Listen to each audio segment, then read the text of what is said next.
喂，大家好啊！打一條開箱片啊，終於有得開箱啦，唔使做港女，做翻個港男啊！買下呢個 Dyson 吸塵機。相信有留意開呢個 Dyson 產品嘅觀眾呢，其實呢個吸塵機呢，佢一出就出嗰幾隻嘅，有 Animal 啦，有呢個 Fluffy，有 Absolute 嘅。咁呢個係行貨版本啦，行貨版本大家見到啦，係由馬來西亞製造啦。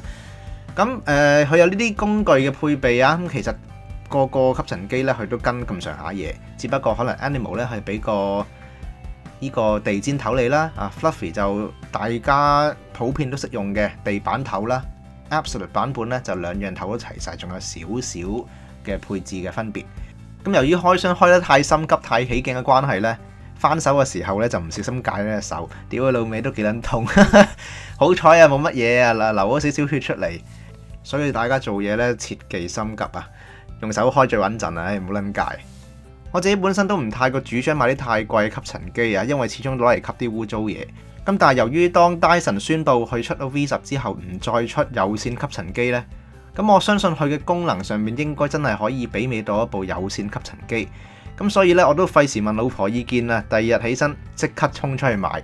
講真，有陣時當你想買嘢，你諗耐啲呢，你一卻步你就唔會買㗎啦，所以都係即刻買，唔好煩。OK，咁我哋繼續開箱啦。咁我哋開咗呢個箱之後呢，其實你第一樣嘢見到個吸管啦，咁其實係個吸塵機都會有一個延長嘅吸管啦。去到呢一個啦，呢個吸頭呢，就係一啲軟毛呢，就幫你吸一啲平面，又唔會容易刮到佢嘅表面嘅嘢，例如電視機啊，或者係你個 LCD Mon 嘅表面啦。咁而家大家見到我拆呢一個嘢呢，其實就係一個無線吸塵機要有嘅一個充電座，一個掛牆嘅充電座啦。咁由於佢啲配件比較多啊，咁所以佢下邊都有兩個窿俾你去拆翻啲配件落嚟，慳翻啲位嘅。好坦白講，俾得呢個價錢買吸塵機呢，佢嗰啲配件嗰啲 quality 都真係唔差，拎上手就知噶啦，佢唔會 hea 你咯。咁我到呢一個配件呢，呢個其實就係佢一個細型嘅一個滾筒啊，係攞嚟吸一啲平面嘢咧，都係例如 sofa 啊。咁佢一路撥起啲塵嘅時候，一路拍打起咗啲塵嘅時候呢，咁佢嗰啲塵一飛起呢，佢就成個吸落個吸塵機入邊噶啦。咁佢嘅主要原理都係咁樣做啦。嗱，呢一個呢就係佢一個其中一個主角啦，就係攞嚟吸地板嗰個頭啊。地板跟呢個頭呢，就跟絨毛頭啊。如果你係地氈頭呢，就另外一個頭，好似係碳纖啊，係咪啊？唔係太清楚。OK，咁佢呢個頭呢，嗰個活動嗰個角度好大啦，同埋佢每一個配件都有個掣俾你 click 或者即係拍落去啦。咁就唔使成日好似舊式吸塵機嗰啲接口啊，係咁轉係咁懟，都幾麻煩其實。咁啊，去到呢一個頭啦，呢個頭呢就係一個象鼻頭啊。咁個個吸塵機都一定會有嘅一個頭。呢個頭就係攞嚟懟落啲幼嘅罅度啦，例如啲地腳線啊，或者可能啲角落頭啊咁，俾你懟落去啦。呢一個頭呢就係一個可以伸縮兩用嘅二合一頭。嗱，基本配備係差唔多噶啦，我自己覺得夠用咯。如果唔夠用嘅，你就可能要買 Absolute 或者係再買另外一啲配件啦。嗱，而家呢一個呢就係呢個三腳嘅充電火牛啊。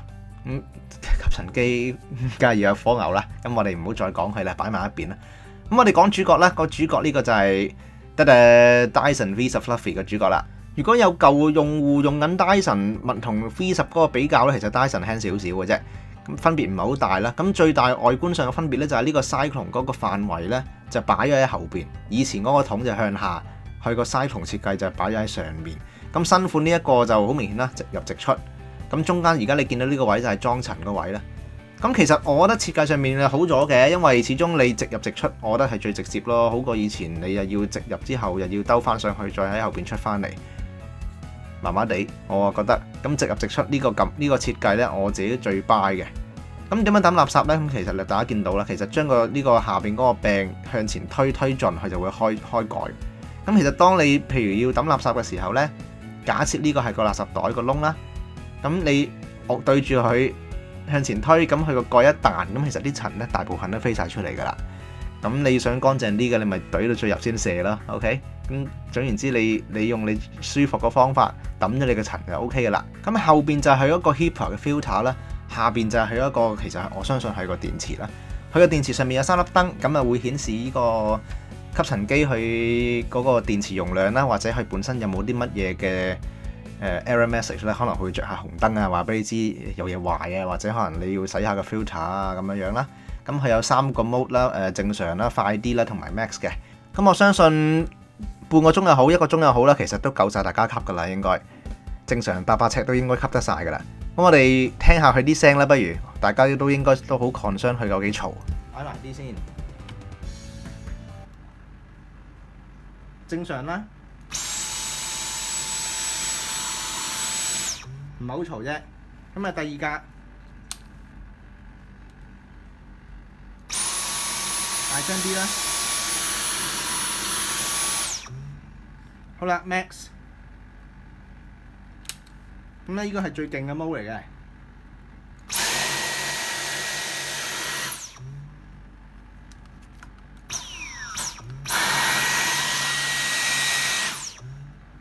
嗱，把聲就係咁啦。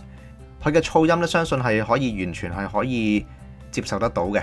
如果你嫌佢嘈咧，我諗出邊大把吸塵機都比佢更加嘈。嗱，呢一張係我嘅 sofa 啊，大家見到有少少貓毛啊，好似唔算太過污糟。咁我即管係用新嘅情況嘅吸塵機吸一吸，睇下會點先。係啦，咁我哋即管試一試啦。咁咧，我哋個吸塵機咧，咁有呢個配件咧插落去咧，其實咧好易嘅啫，啪一聲就 OK 嘅啦。你俾大家望清楚啦，嗱，完全係冇吸過塵嘅情況之下咧，吸個梳化俾大家睇嘅。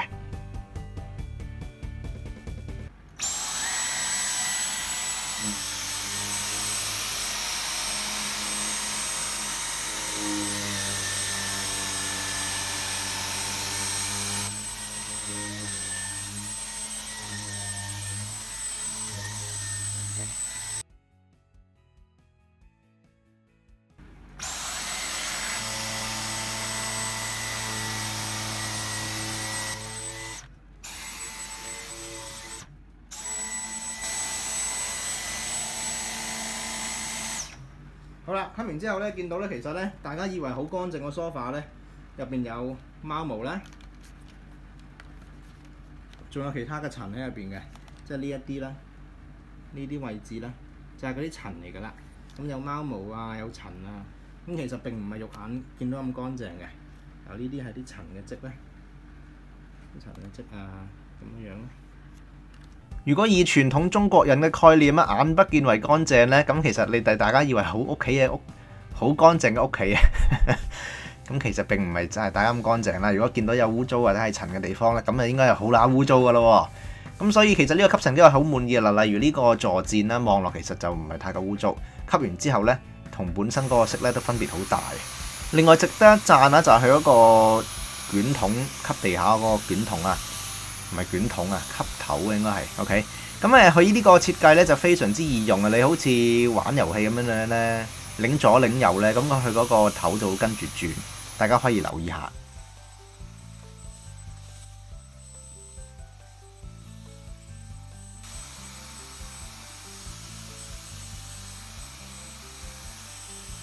咁我哋用個細頭吸下啲罅啊！我玩遊戲嘅賽車太盤，成日都鋪塵。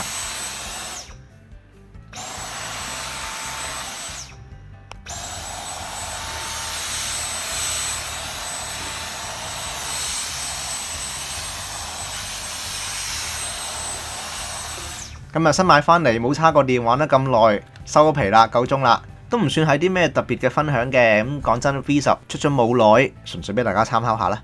咁我哋下次再講或者下次再煮餸啦。多謝收睇，拜拜。